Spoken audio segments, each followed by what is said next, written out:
آئیے چوتھے پیغمبر ہیں جن کو حضرت سلیمان علیہ السلام کہا جاتا ہے۔ یہ وہ نبی ہیں جن کی پوری کائنات پہ حکومت ہے۔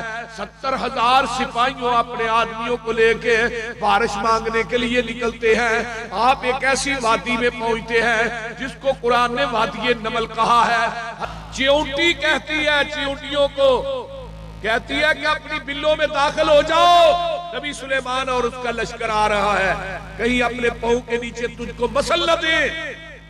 چیونٹی چیونٹیوں کی کتنی خیر خواہ ہے۔ آج انسان کا خیر خواہ کیوں نہیں؟ انسان کو قتل کر رہا ہے، لیکن یہ چیونٹی کیسی کتنی خیر خواہ ہے۔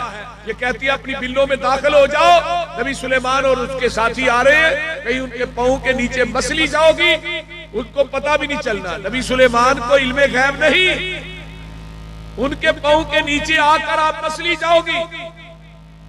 جب یہ کہا مجھے یہ بتاؤ اب کیڑی نے کس سے مانگا ہے؟ بولے چیونٹی نے کس سے مانگا ہے؟ آپ بولتے نہیں، کیا بات؟ کس سے مانگا ہے؟ سلیمان سے نہیں، ڈائریکٹ رحمان سے۔ یہ نہیں کہا میری سنتا نہیں، سلیمان جو پنجابی کہیں میری سنتا نہیں تو سلیمان دی موڑدا نہیں۔ آج کل یہی کہا جاتا ہے، جیڑا بابا کو 36 سالہ دا استنجا نہیں کیتا ہوں داندے نے بابے دی موڑدا نہیں میری سنتا نہیں۔ بول دے بھئی مسئلہ یہ ہے، اگر چیونٹی کی سن سکتا ہے تیری میری کیوں نہیں سنتا؟ چیونٹی اللہ سے مخاطب ہوتی ہے، کہتی ہے اللہم انی خلق من خلقک، اللہ آسمان سے بارش نازل کر دے، آسمان سے بارش نازل کر دے۔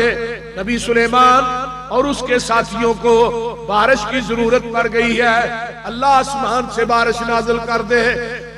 چیونٹی نے سلیمان سے نہیں مانگا، ڈائریکٹ بولے نبی سے اونچا وسیلہ ہے کائنات میں کسی کا؟ بولے یار نبی بھی وہ جس کی پوری کائنات میں حکومت ہے۔ نبی سلیمان نے جب چیونٹی کی اس دعا کو سنا، نبی سلیمان اس چیونٹی کی دعا کو سن کر ہنس پڑے، مسکرا پڑے۔ پنجابی میں ایسے کہنا پڑے گا کہ نبی سلیمان ہنس پے، بدل آسمان تو وس پے، نبی سلیمان تو دے ساتھی نس پے۔